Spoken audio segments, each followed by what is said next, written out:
Hallo und herzlich willkommen zur 207. Folge von Fräulein Maja empfiehlt. Können Katzen frieren und ab wann ist es ihnen zu kalt? Wie Katzen mit Kälte zurechtkommen, wie ihr erkennt, wenn eine Katze friert und was ihr tun könnt, um frierenden Katzen zu helfen, klären wir heute.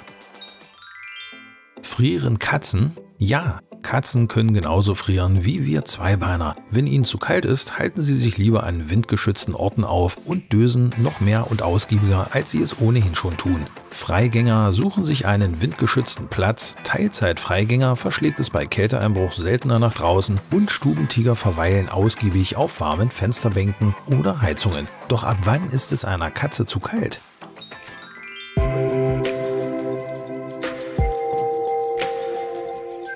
Ab wann eine Katze friert, ist von mehreren Faktoren abhängig. Katzen lieben Wärme, doch pauschal davon abzuleiten, die Fellträger würden bereits ab Temperaturen unter der normalen Zimmertemperatur ins Schlottern geraten, ist nicht richtig. Es hängt von verschiedenen Faktoren ab wann eine Katze friert.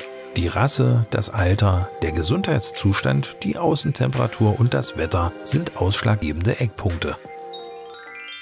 Die Rasse.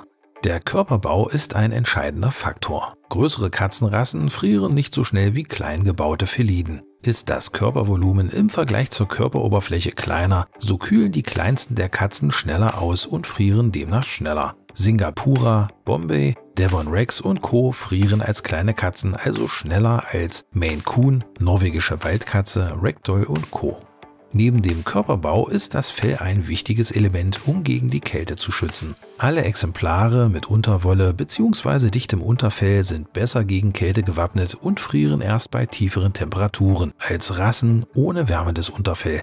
Die norwegische Waldkatze ist dank ihres Körperbaus und des wärmenden Unterfells bestens gegen eisige Temperaturen gerüstet, im Gegensatz zu den felllosen Sphinxkatzen. Das Alter. Ältere Katzen und auch Kitten frieren schneller als erwachsene Schnurrnasen. Kitten bilden ihr dichtes, wärmendes Fell noch aus. Die kleinen Körper kühlen schneller aus und sind auf die Wärme der Mutterkatze angewiesen. Im Alter stellt sich der Katzenorganismus um und der Stoffwechsel läuft nun nicht mehr so auf Hochtouren wie noch in jungen Jahren. Ältere Katzen legen nicht nur öfter Ruhepausen ein, sondern rasten gern an verschiedenen Wärmequellen. Sie werden auch aus diesem Grund anhänglicher. Der Gesundheitszustand. Gesunde, ausgewachsene Katzen sind nicht so kälteempfindlich wie kranke Tiere. Der angeschlagene Organismus ist vollauf damit beschäftigt, Krankheitserreger zu bekämpfen. Das kostet Energie. Die fehlt dann, um den Katzenkörper auf Temperatur zu halten. Ein krankes Tier wird häufiger warme Plätze aufsuchen und mehr ruhen und verlässt im Winter nicht freiwillig die warme Wohnung. Gleiches gilt auch für den Ernährungszustand der Katze. Schaut hierzu in unseren Teil 204. Die Außentemperatur. Temperaturen unter dem Gefrierpunkt machen den Fellträgern in der Regel nichts aus, sofern sie ein entsprechendes Fellkleid tragen. Gesunde, erwachsene Katzen hält es bei Frost nicht in den beheizten vier Wänden. Sinken die Temperaturen auf unter minus 20 Grad, so wird es auch hartgesottenen Norwegern zu kühl für ausgedehnte Streifzüge. Das Wetter. Sollte es zu den tiefen Temperaturen draußen auch noch nasskalt sein, regnen oder stürmen, dann sind die Fellnasen nicht in der freien Natur zu sehen, außer sie haben einen trockenen Unterschlupf. Das Gefährlichste für die Feliden sind nicht die tiefen Temperaturen, sondern die Feuchtigkeit. Sobald ihr Fell durchnässt ist und Feuchtigkeit bis auf die Haut vordringt, wird es gefährlich für die Schnurris. Feuchtigkeit und auch starker Wind sorgen für die rasche Auskühlung der kleinen Katzenkörper. Starke und andauernde Unterkühlung führt im schlimmsten Fall zum Tod. Ab wann Katzen frieren, kann also nicht pauschal gesagt werden. Es gibt zu unterschiedliche Fellkinder und sie alle können Kälte unterschiedlich bewältigen. Umso wichtiger ist es für uns Zweibeiner zu erkennen, ob eine Schnurrnase friert. Woran erkenne ich, ob meine Katze friert?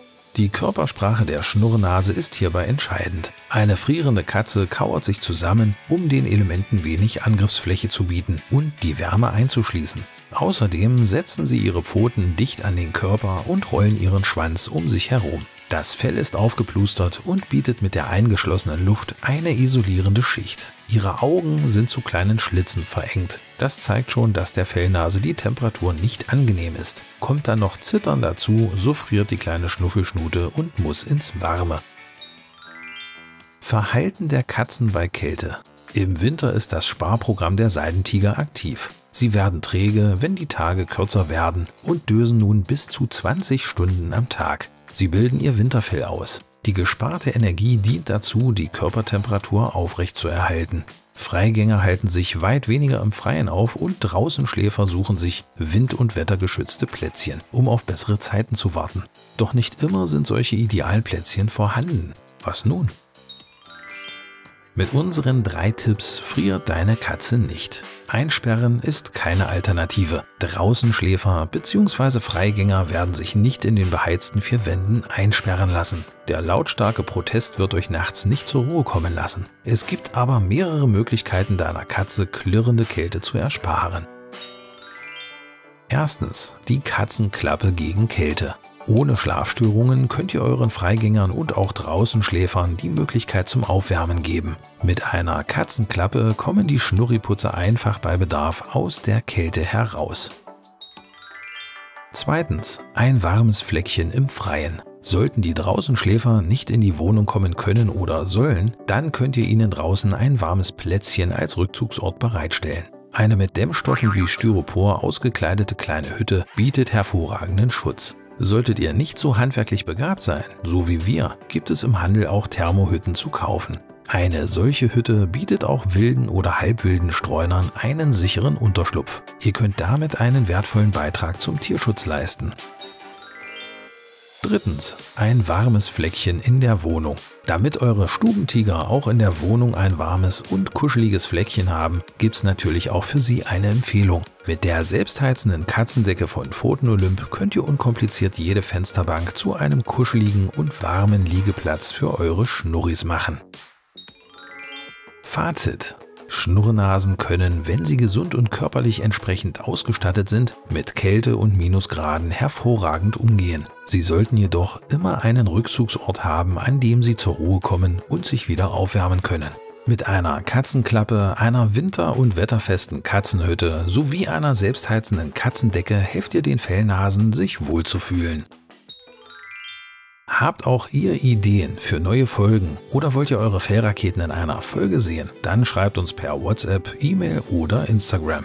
Im Rätsel vom letzten Mal, Teil 206, wollten wir wissen, ob Katzen zählen können. Und tatsächlich konnte in Studien nachgewiesen werden, dass Katzen eine Vorstellung von Mengen haben. Sie konnten Mengen von 2 bzw. 3 Punkten voneinander unterscheiden. Viele von euch haben mitgemacht und richtig kommentiert. Wunderbar! Macht auch dieses Mal wieder mit.